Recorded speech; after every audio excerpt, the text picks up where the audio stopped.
ಭರವಸೆಯೋ ನಾಳೆಗಳ ಕನಸುಗಳೇ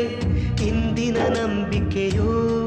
ಅದು ಯಾರೋ ಮಾಡಿದ ತಪ್ಪು ಇದು ಇನ್ಯಾರಿಗೋ ಶಿಕ್ಷೆ ಬೇಕೇ ನಮ್ಮ ಅಪರಂಜಿಯಂತಿರೋ ಜೀವ ಅದು ಅಪರಾಧಿ ಪಟ್ಟವು ಇನ್ಯಾಕಮ್ಮ ಎದೆಯ